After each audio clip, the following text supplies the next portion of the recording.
사도신경 고백함으로 오늘 주일 예배를 시작하도록 하겠습니다. 나는 전능하신 아버지 하나님 전지의 창조주를 믿습니다. 나는 그의 유일하신 아들 우리 주 예수 그리스도를 믿습니다. 그는 성령으로 잉태되어 동정녀 마리아에게서 나시고 본디오 빌라도에게 고난을 받아 십자가에 못 박혀 죽으시고 장사된 지 사흘 만에 죽은 자 가운데서 다시 살아나셨으며 하늘에 오르시어 전능하신 아버지 하나님 우편에 앉아 계시다가 거기로부터 살아있는 자와 죽은 자를 심판하러 오십니다. 나는 성령을 믿으며 거룩한 공교회와 성도의 교제와 죄를 용서받는 것과 몸의 부활과 영생을 믿습니다. 아멘. 찬송가 36장 찬송 부르겠습니다.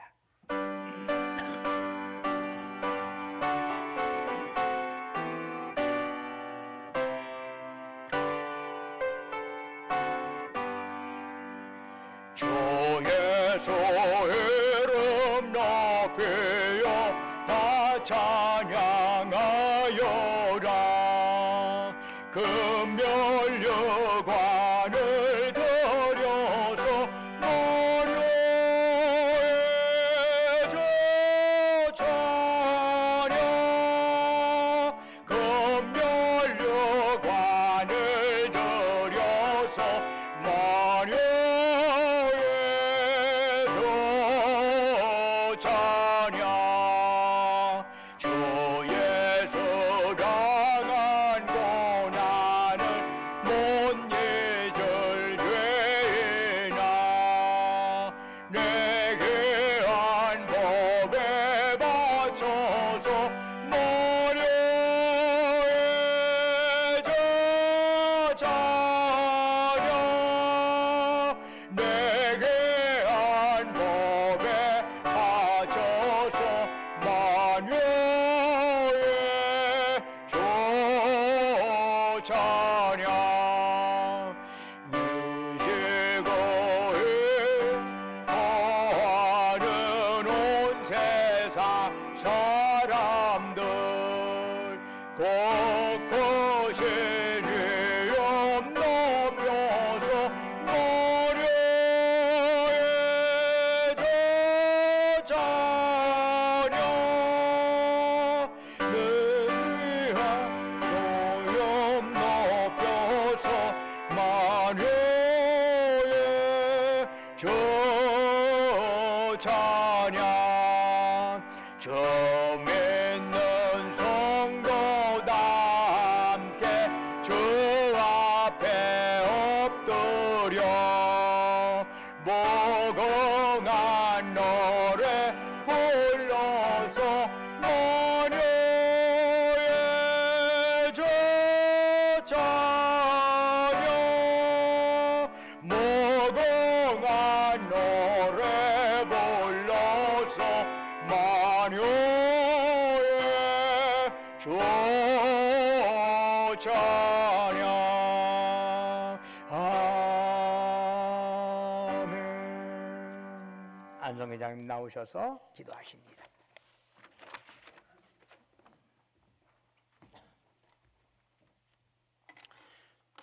다 같이 기도하시겠습니다. 은혜와 자비가 풍성하신 주님, 오늘 거룩한 성회를 허락하시고 주님 전을 찾아 나오는 기쁨을 우리에게 허락하심을 감사드립니다. 이 세상에는 여러 가지 기쁨이 있지만 성도에게 있어서 가장 큰 기쁨은 주님을 찾아뵙는 기쁨이 가장 큰 기쁨이라는 것을 저희들 익히 알고 있습니다. 우리 가운데 연약함과 부족함이 있지만 이 시간 온전히 십자가의 보혈로 우리의 허물을 덮어주시고 주님을 만나러 온 우리 신광 성도 한 사람 한 사람을 만나 주시기를 소망합니다. 자비로우신 주님, 한 주간의 삶을 당신께 고백합니다. 저희들 주님 말씀에 순종하고 의지하며 살기보다는 오직 자기 자신이 온전히 삶을 주관하였으며 주님의 선하심과 의로움보다는 내 자신의 이익과 나의 가족의 안위에만 힘쓰고 살았음을 고백합니다. 이 시간 회개하오니 십자가의 보혈로 죄사함 받는 시간 되게 하여 주시옵소서. 은혜로우신 주님, 코로나19로 인해 저희 성도들의 삶도 많이 변화하였습니다.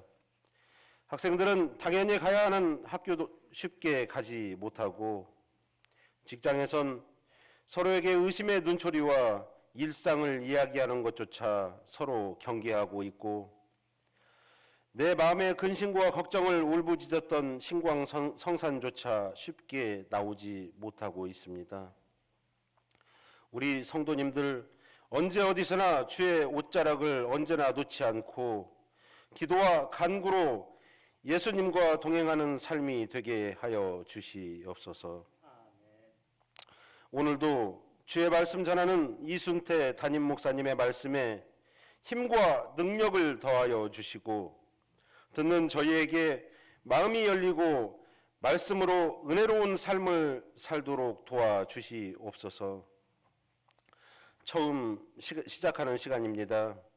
마치는 시간까지 주의 향기만이 가득한 신광성산이 되도록 인도하여 주시옵소서. 이 모든 말씀 사랑 많으신 예수님의 이름으로 기도드립니다. 아멘.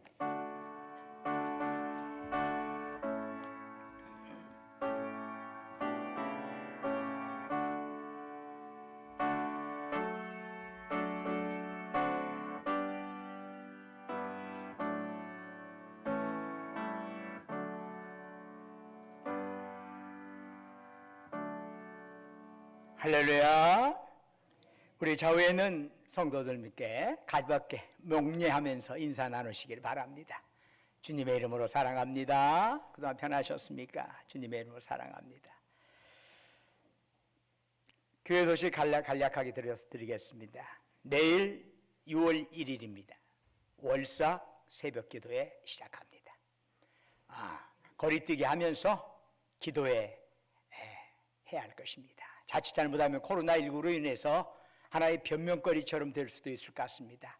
그래서는 안 되겠구나, 그 생각에 대해서 코로나19를 통해서 얼마든지 기도할 수 있다면 기도해야 할 것이고, 예배에 참여할 수 있다면 예배 참여하는 것이 일정한 거리두기를 두면서 하는 것이 당연한 도리다 생각하고, 코로나19가 우리의 나태함의 변명거리가 되어서는 안 되겠구나 하는 생각을 하게 됩니다.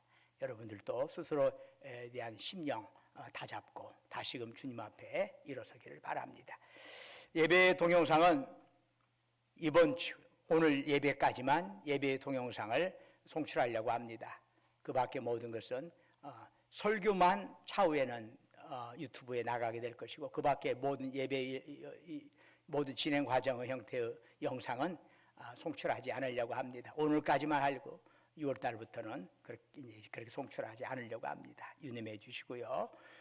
또 앞으로 오후 예배, 주일 점심 오후 예배 형태는 현재 부천이나 여러 가지 형태가 지금 다시금 코로나19가 다시 터졌잖아요. 그런 것을 감안해서 오후 예배를 올해 6월 둘째 주 정도로 시작할까 했는데 잠정 중단하기로 했습니다. 유념해 주시고, 상황이 다시금 변화될 때까지 그렇게 사태 추이를 보면서 결정하는 것이 지혜롭겠다 생각해서 그렇게 결정했습니다. 유념해 주시고요. 찬송가 190장 부르시면서 하나님께 예물 드리겠습니다.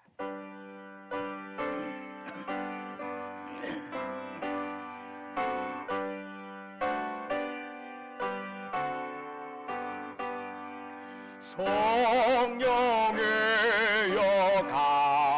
강림하사 나를 감화하시고 애통하며 회개한 마 충만하게 하소서. 예수여 나에게도 들으사 애통하며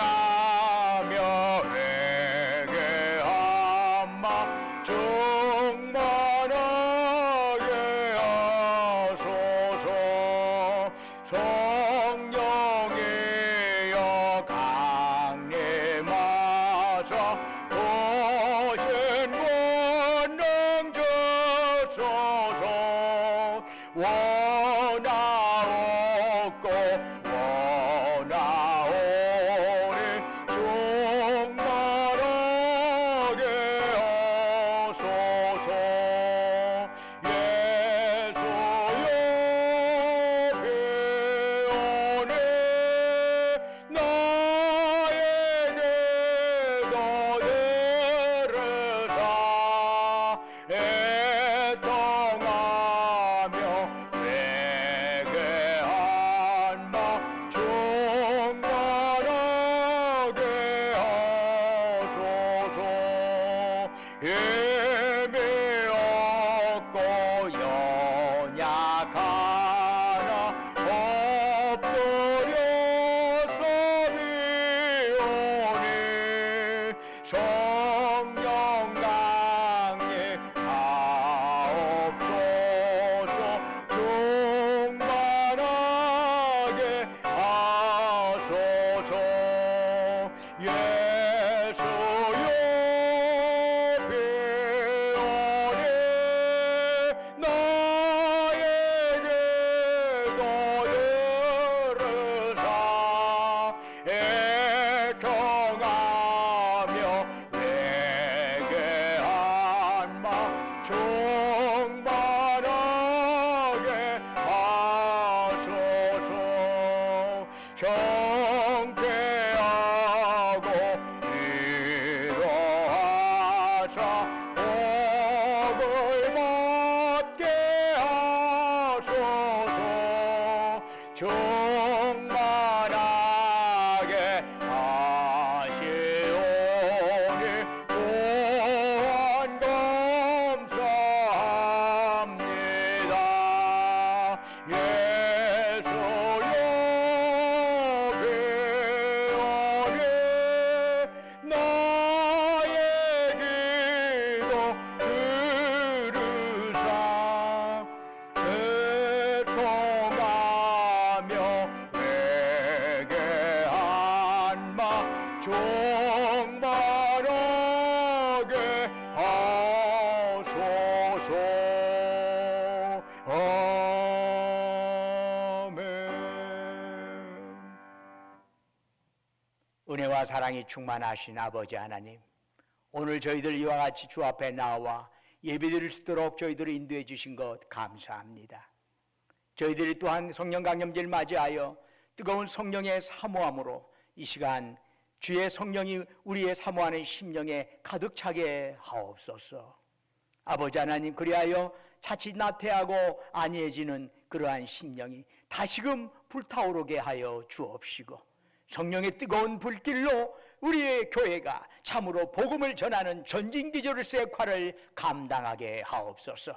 우리 교회의 성령 충만의 역사가 있게 하옵시고, 우리 가정의 성령 충만의 역사가 일어나게 하옵시고, 우리 일터의 성령 충만의 역사가 일어나게 하옵소서. 각가지 제목을 가지고 주님 앞에 헌물합니다. 허물들은 그들의 손길 위에 함께 하시고 그들의 심령 위에 갑절의 복을 더하여 주옵소서. 주 예수 그리스도 이름으로 간절히 기도드립니다. 아멘. 이 시간 주시는 하나님의 말씀, 사도행전 2장 1절에서 13절까지의 말씀이 되겠습니다. 신약성경 188쪽입니다.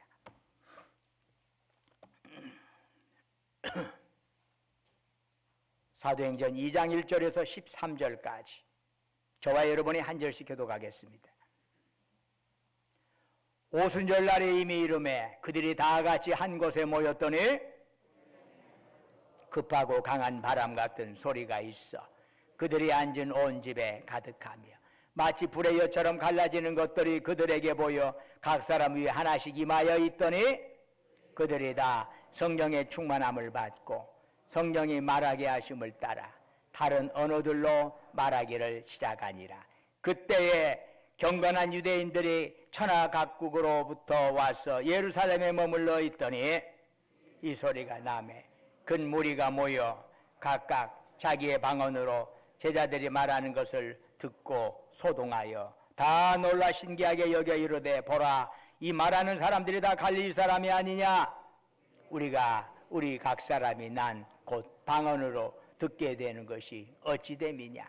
우리는 바데인과 메데인과 엘람인과 또 메소포타미아, 유다와 갑바도기아, 본도와 아시아, 프로기아와 밤빌리아, 애국과 및 구레네에 가까운 리비아 여러 지방에 사는 사람들과 로마로부터 온 나그네 곧 유대인과 유대교에 들어온 사람들과 그레데인과 아라비아인들이라 우리가 다 우리의 각언으로 하나님의 큰 일을 말함을 듣는도다 하고 다 놀라며 당황하여 서로 이르되 이 어찌 된 일이냐 하며 함께 있겠습니다. 또 어떤 이들은 조롱하여 이르되 그들이 세술에 취하였다 하더라. 아멘. 오늘 이 예배에 참여한 여러분 모두에게 하나님이 예비하신 위로와 평강이 함께 하시기를 주의 이름으로 축원합니다. 오늘은 성령 강림절입니다. 성령 강림절은 예수님이 승천하신 후에 성령을 우리에게 보내주신 것을 기념하는 절기입니다. 이 절기 예배를 드리면서 우리 모두 성령의 붙들림 받아서 우리 안에 영적 에너지가 가득하고 그 에너지로 인하여 우리의 삶이 새롭게 되기를 축원합니다. 하나님의 영이 거룩한 불꽃으로 타오를 때 그 생명력으로 교회가 탄생했습니다. 그런 의미에서 성령 강림절은 교회 역사상 가장 극적인 순간이 아닐 수 없습니다. 그런데 그 극적인 순간이, 그 사건이 어떻게 일어나게 되었나요? 예수님께서 승천하시면서 제자들에게 주신 말씀이 있죠. 예루살렘을 떠나지 말라.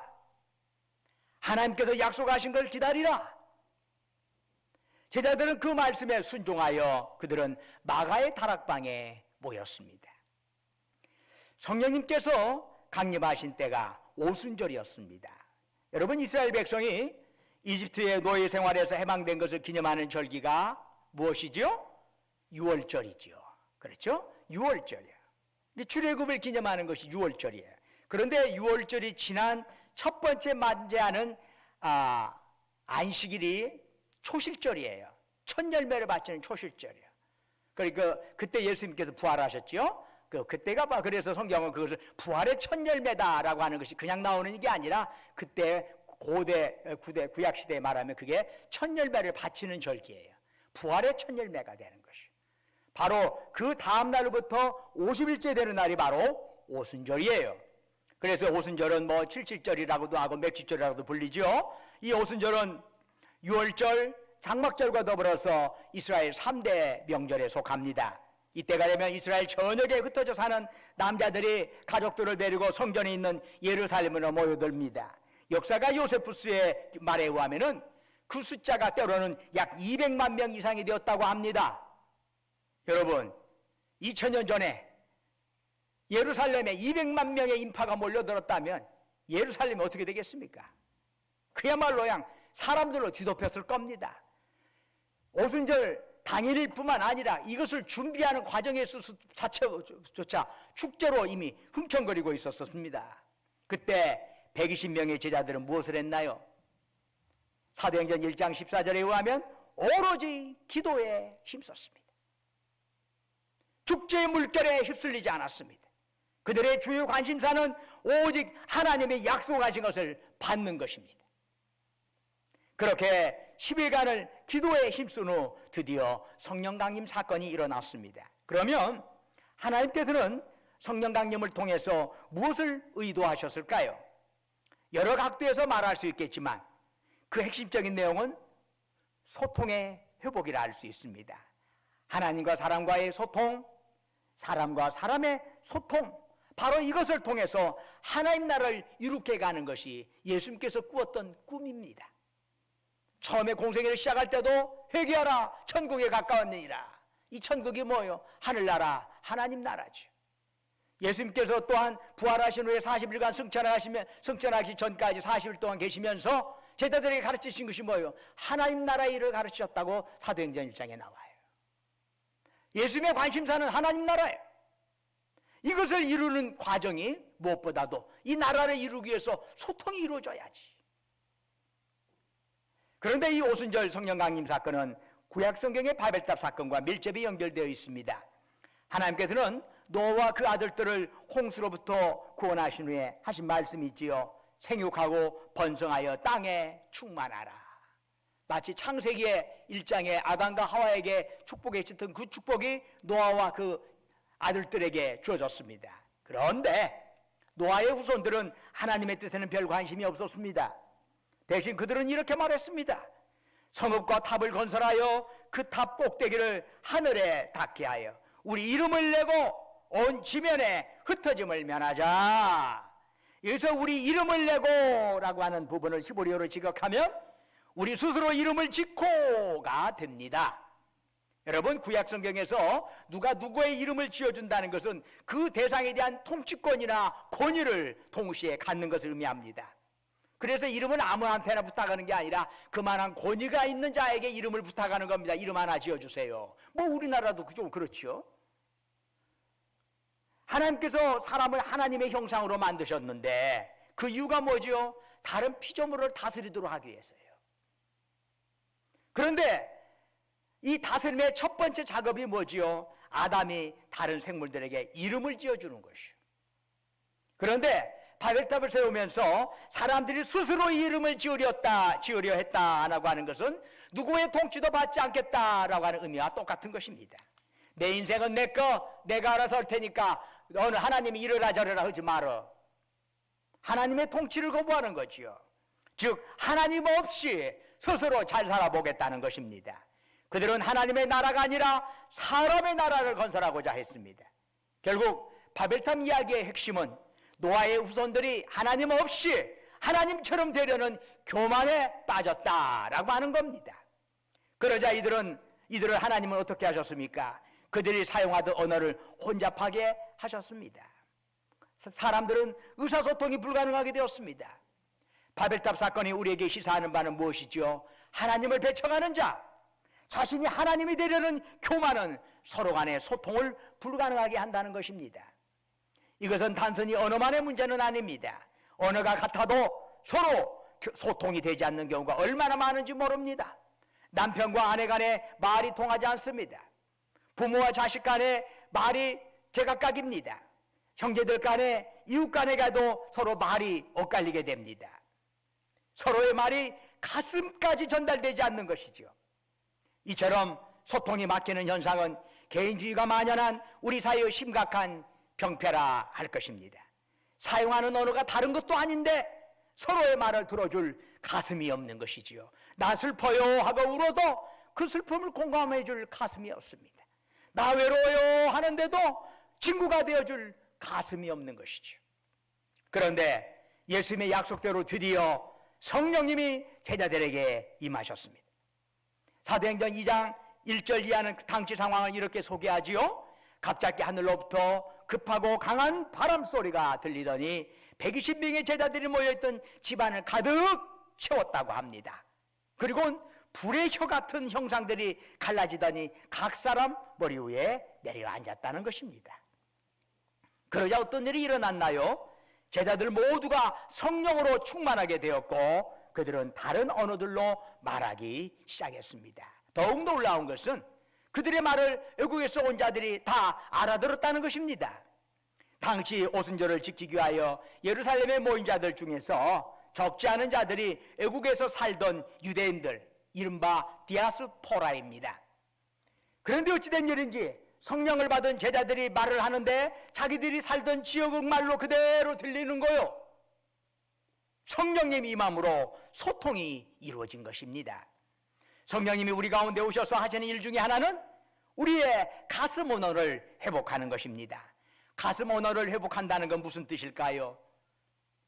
가슴과 가슴이 만나는 거지요. 가슴과 가슴이 만나는 것은 서로의 존재를 인정하는 것입니다. 상대를 내 틀에 맞추려고 하는 것이 아니라 상대를 있는 그대로 인정하는 것입니다. 모든 인간은 하나님의 형상을 받은 소중한 존재입니다. 성령을 받으면 한 영혼이 천하보다 귀하다는 것을 깨닫게 되지요. 그래서 어떤 사람의 능력이나 신분이나 지위나 부를 가지고 그 사람을 평가하는 게 아니라 그 존재 자체를 존귀하게 여기는 것입니다. 바로 그것이 성령 받은 사람의 특성입니다. 사랑하는 여러분, 우리가 타인의 존재 자체를 귀하게 여길 때 그것은 일차적으로 어떤 모습으로 나타날까요? 무엇보다도 상대의 감정, 상대의 느낌을 그대로 수용해 주는 것입니다. 누가 슬퍼할 때 일단 그 슬픔을 인정하는 것입니다. 누가 두려워할 때 사내 자식이 뭐 그것 갖고 두려워해 하지 말고 일단 두려우면 두려운 것을 인정해 주는 것입니다. 성령은 히브리어로 루아하라고 하지요. 본래적인 의미는 바람, 호흡이란 뜻입니다. 즉 성령은 하나님의 숨결입니다. 성령 강림은 하나님의 숨결이 우리 안에 들어오는 사건이지요. 그래서 하나님의 생명력이 나를 휘감는 것입니다. 그러면서 하나님과 사람 간의 소통이 회복되고 사람과 사람의 소통이 회복이 됩니다. 성령님이 오시지 않았다면 예수님은 그저 2000년 전 팔레스타인에 사셨던 역사적인 인물에 불과했을 겁니다. 주님과 오늘 우리와의 소통도 불가능했을 겁니다. 그런데 성령님이 오셨습니다. 우리의 삶 속에, 우리 교회에, 우리의 가정에, 우리의 일터에 성령이 오셨습니다. 이제 하나님의 숨결이 다시금 우리 안에 요동칠 것입니다. 나 혼자 마음이 뜨거워져서 나 혼자 좋아하는 것이 아닙니다. 이웃의 마음이 들려오는 것입니다. 이웃의 슬픔에 공감하게 되고 이웃의 기쁨에 진심으로 기뻐할 수 있게 됩니다. 성령 받은 자의 특성은 나 성령 받았네 하면서 자기 혼자 좋아가지고 혼자 달려가는 자가 아닙니다. 조금 느려도 손잡고 함께 가는 것입니다. 그것이 성령 받은 자의 모습이요.